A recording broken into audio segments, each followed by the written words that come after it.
La France est dotée d'imposantes et magnifiques cathédrales qui participent à son prestige. Et de nombreuses églises construites au cours des siècles témoignent de l'esthétisme rayonnant du christianisme. L'église Saint-Rémy ne possède sans doute pas l'aura de ces édifices somptueux. Mais comme les autres, elle entretient la mémoire d'une histoire fondatrice. L'histoire d'un homme né en Palestine au sein d'un peuple qui attend le Sauveur. L'homme mourra pourtant sur la croix. Sa parole a semé le trouble. Ses disciples, les premiers chrétiens, à travers des écrits, ont transmis son message.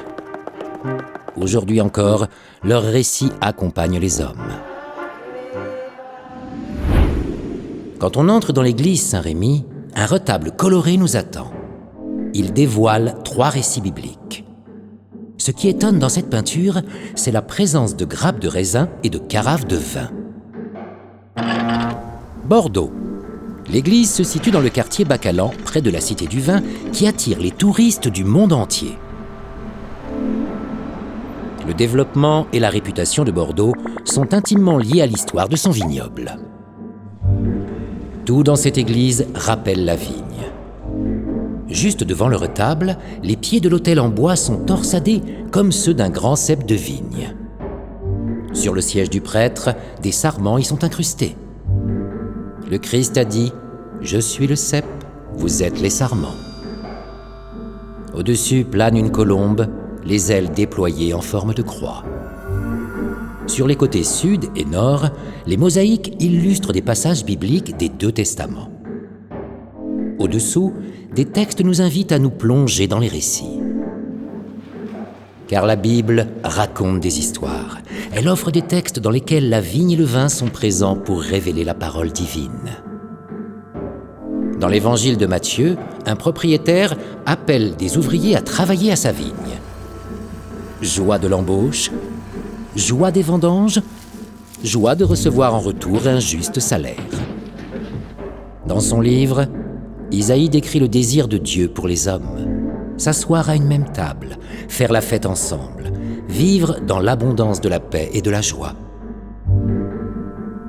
Son projet devient même une promesse. Un jour, il conviera l'humanité à un grand banquet où coulera un vin succulent.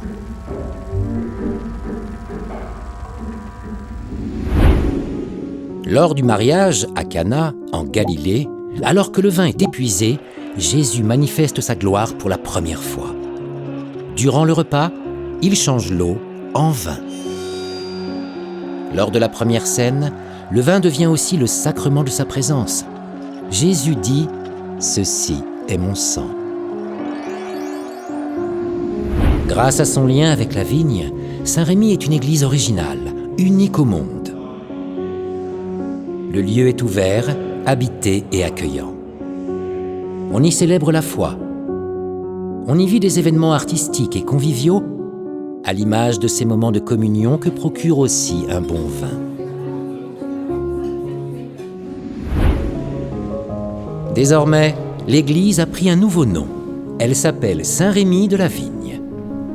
Car lorsque vous y entrez, même dans le silence, vous y entendez le chant de la vigne.